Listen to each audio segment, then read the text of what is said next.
আসসালামু আলাইকুম। নাহমাদুহু ওয়া নুসাল্লি আলা রাসূলিহিল কারীম, আম্মা বা'দ। আজকে একটা গুরুত্বপূর্ণ বিষয় নিয়ে কিছু কথা বলবো খুব সংক্ষেপে।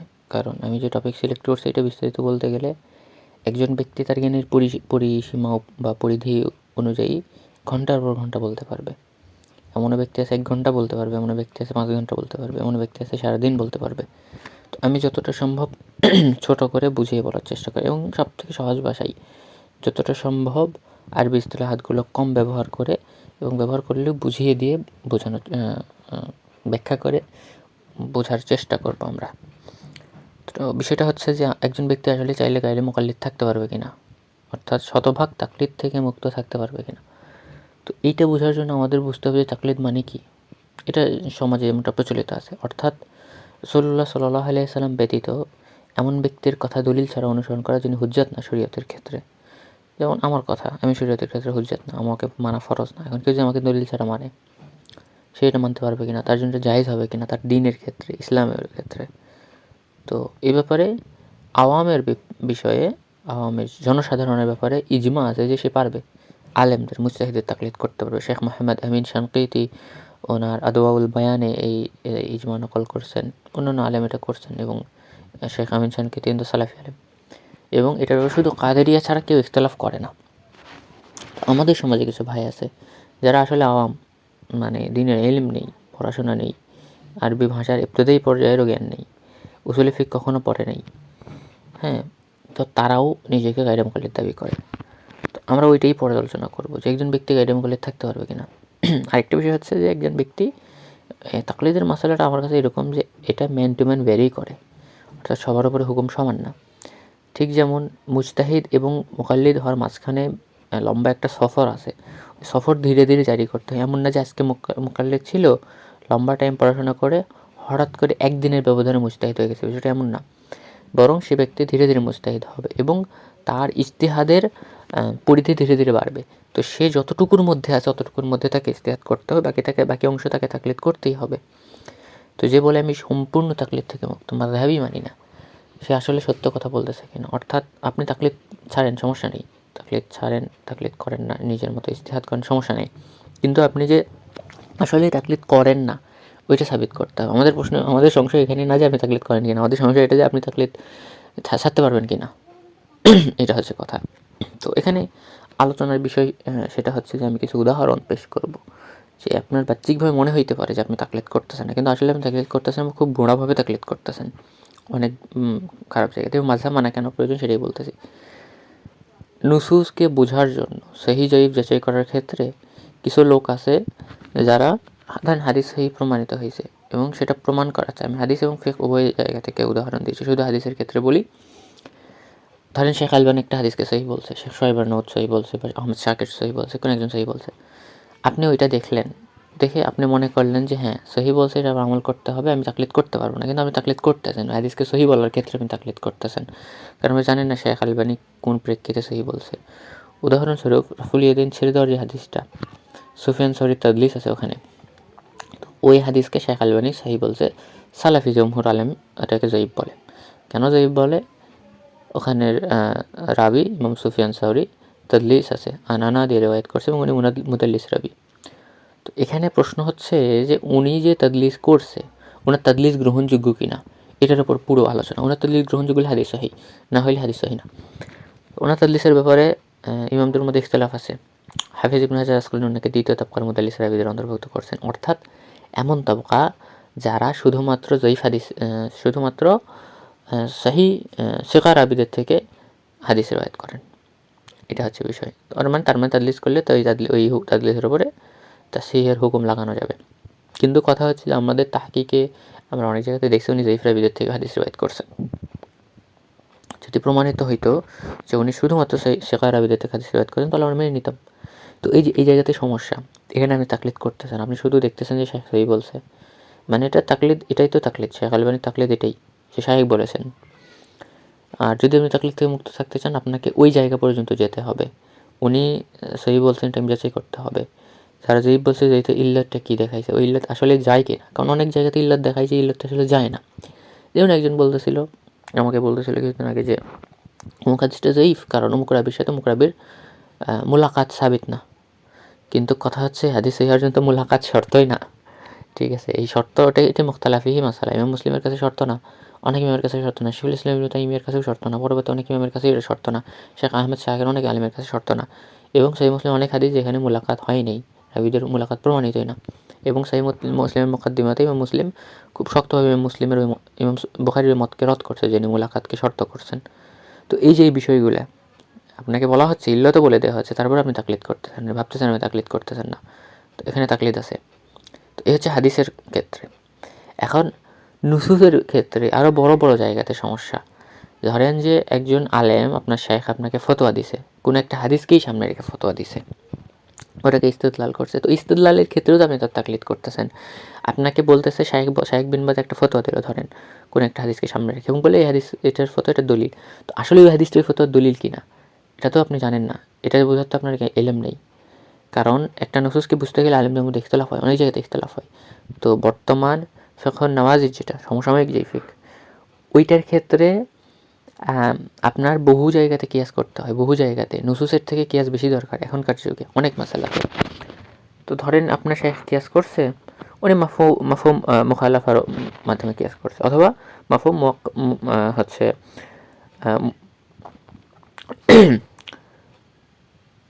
অথবা মাফহুম মুওয়াফাকার মাধ্যমে আপনার কিয়াস করছে। তো ওই জায়গাতে সমস্যা হচ্ছে যে আমরা তো এটা মানি না, অর্থাৎ ওই যে ওইভাবে কিয়াস করা যাবে কিনা, মাফহুম মুখালাফার মাধ্যমে কিয়াস করা যাবে কিনা, ওটার উপরে আলেমদের মধ্যে ইখতিলাফ আছে, ঠিক আছে? তো ওইটাই মুজমা আলাইনা, মুজমা আলাই উসুলের ব্যাপারে। তো ওখানে আপনি তাকলিদ করতেছেন ওনার, আপনি জানেন না উনি কোন জিনিসকে সামনে রেখে ইয়ে করছে। অথবা এমনকি একটা আসর, অর্থাৎ আসলকে ধরেন যে আপনার নুসুসকে সামনে রেখে কিয়াস করতে হয়। এখন কিয়াস কীভাবে উনি করছে আপনি জানেন না, কারণ একটা আসলকে ফুরুতে ট্রান্সফার করতে গেলে আপনার অন্তত 12টা শর্ত মানতে হয়। ওই 12টার মধ্যে অনেক জায়গাতে ইখতিলাফ আছে আলেমদের মধ্যে। তো এমন হইতে পারে যে উনি ধরেন উনি হচ্ছে ওয়াস পাইছে, কোনো একটা কারণ পাইছে যেটাকে সামনে রেখে কিয়াস করছে, কিন্তু কারণটা মুরাক্কাব, কারণের মধ্যে ইখতিলাফ, যেটা আসলেই কারণ কিনা, ওটা আসলে ইল্লত কিনা, ইল্লত পাইছে আসলে ওটা ইল্লত কিনা।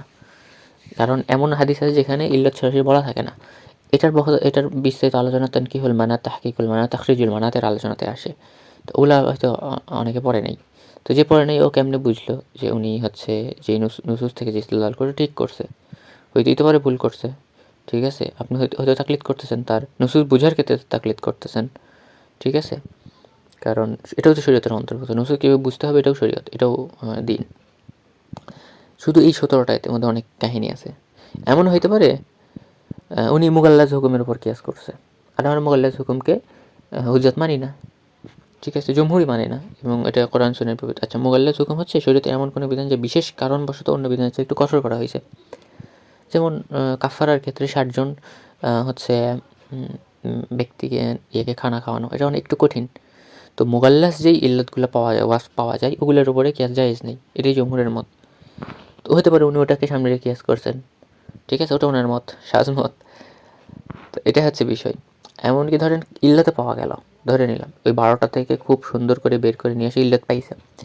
এখন ইল্লতের উপরে উনি ফতোয়া দেন নাই, হতে পারে উনি শাবাহের উপরে ফতোয়া দিছেন, হ্যাঁ, কিয়াসে শাবাহের উপর ফতোয়া দিছেন।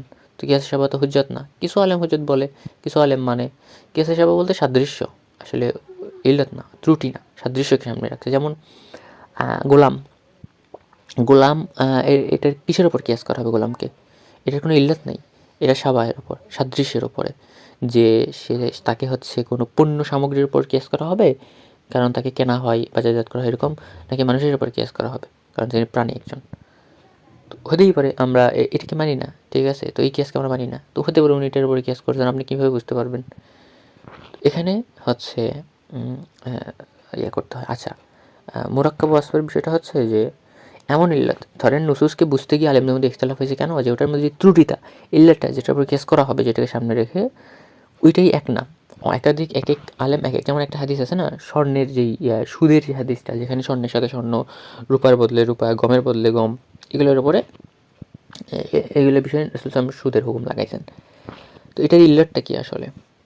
শুধুমাত্র এই 6টা বস্তু, নাকি এর হচ্ছে জাতের সব কিছু? যেমন গমের কথা আছে, গমের জাত হচ্ছে চাল, তো চালের উপরে কিয়াস করা যাবে কিনা? হানাফিরা বলে যাবে, অনেকে বলে যাবে না, হ্যাঁ, জমহুর সম্মত বলে যাবে না। তো আপনি কেমনে বুঝবেন আপনার শায়েখ কিসের উপরে কিয়াস করে এই দলিল দিয়েছে? আপনি তো সুদের কথা বলে হাদিস আপনাকে দলিল দিয়ে আপনি তো মেনে নেবেন। চাল সুদ কারণে যে এই হাদিস এটা আছে, আপনি তো মেনে নেবেন। আপনার তো ইখতিলাফ করার, আর ইখতিলাফ যদি নাও মানেন, আপনার তো ওই এলিম নেই যেটাকে আপনি সামনে রেখে তাদের সাথে ইখতিলাফ করবেন যে না এটা তো মানি নাই। কেন মানো না? দলিল দিতে হবে, দলিল আপনি দিতে পারবেন না, এটা হচ্ছে বিষয়। এছাড়া আরও অনেক উদাহরণ আছে, যেমন হচ্ছে আরেকটা হাদিস আছে, রাসূল সাল্লাল্লাহু আলাইহি ওয়াসাল্লাম বলছেন যে হচ্ছে পানির পরিমাণ 2 কুল্লাতে পৌঁছালে সেটা অপবিত্রতা আর বহন করে না, পবিত্র হয় না। তো এখন এই ইল্লাতটা কি? ঠিক আছে, ইল্লাতটা কেউ কেউ বলছে হচ্ছে কাসরাতু তুতমা, অর্থাৎ কাসরাতু মা, বা হচ্ছে অধিক পানির অধিক পরিমাণ, অনেক পানি, এটা হচ্ছে। আরেকজন বলছে না, জাহের থেকে নিছে, বলে না শুধু দুই দুই কুল্লা পরিমাণ, কুল্লাতাইনের ওপরে করছে, জাহেরকে নিছে ইল্লাত হিসেবে। তো এখন আপনি কি বুঝবেন? এখানে ইখতিলাফ হইবে আলেমদের মধ্যে। একই হাদিস দলিলে দুইজন দুই মত দিবে।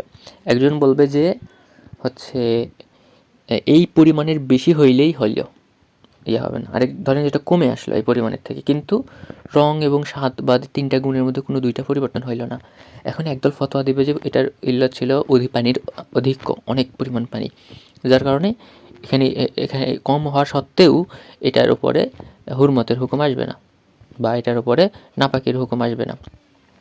একদল বললো না, পরিমাণ কমছে, নাপাকের হুকুম আসবে, কারণ ত্রুটি হয়তো লুকানো নাপাক আছে।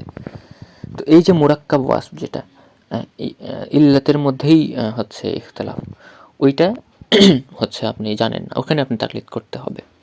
তার মানে বাহ্যিকভাবে আপনাকে দেখানো হচ্ছে আপনি গায়রে মুকাল্লিদ, আপনাকে বোঝানো হচ্ছে, আপনাকে খাওয়ানো হচ্ছে আপনি গায়রে মুকাল্লিদকে, ভিতরে এত জায়গাতে আপনাকে তাকলিদ করানো হচ্ছে। শেখ আলী আশ-শাওকানি বলছে যে ইল্লাত খোঁজার ক্ষেত্রে 28টা শর্ত মানতে হয়, অন্তত 28টা শর্ত মানতে হয়, নয়তো ইল্লাত হয় না ওইটা। তারপর হচ্ছে আপনার আসল থেকে ফুরুতে ট্রান্সফার করার জন্য 12টা শর্ত মানতে হয়। তো এই যে শর্তগুলো, এটা আমরা কিছুই জানি না, এবং প্রত্যেকটা শর্তের মধ্যে অনেক লম্বা আলোচনা আছে। ইজতিহাদের জন্য তাহকিকুল মানাত, তাখরিজুল মানাতের অনেক লম্বা আলোচনা পড়তে হয়। শুধু এগুলোর উপরে 2 খণ্ড 3 খণ্ড 1000 পৃষ্ঠার থিসিস লেখা হয়। আপনি তো এগুলো পড়েন নাই। এমন ব্যক্তি আছে যে সামান্য আরবি জানে না, উসুলে ফিকহের কোনো একটি কিতাবও পড়ে নাই, মাযহাবের কিতাব বাদ দিলাম, উসুলে ফিকহের, তুলনামূলক উসুলে ফিকহের কিতাব পড়েন, আপনি বাহরুল মুহিত পড়েন, বদরুদ্দীন জারকাশির বাহরুল মুহিত পড়ে অনুযায়ী উসুলগুলো আনছে, প্রত্যেকটার পেছনে দলিল আপনি নিজে এখন ঘাঁটেন। দলিল ঘেঁটে কোনো এক মতকে তরজিহ দিতে চাইলে শুধু বাহরুল মুহিত পড়তে একজন ব্যক্তিকে অন্তত 10 বছর সময় দিতে হবে, এবং প্রত্যেক দিন অন্তত 8 থেকে 10 ঘন্টা টাইম দিতে হবে।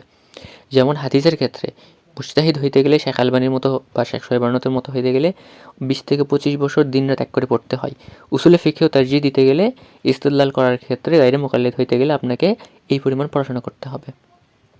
অথবা আরও যদি ছোট করতে চান, যেমন শেখ মোহাম্মদ বিন আলী শাওকানি, উনি মুজতাহিদ ছিলেন, উনি বাহরুল মুহিত থেকে নিজের মতগুলো বাছাই করে আলাদা কিতাব লিখছে, হচ্ছে কি যেন নাম মাথায় আসতেছে না, 2 খণ্ডে কিতাব লিখছে, হ্যাঁ, উসুলে ফিকহের। তো এই কাজটা আপনাকে করতে হবে, আপনি যদি ইজতিহাদের নিজেকে দাবি করেন যে আপনি মুজতাহিদ।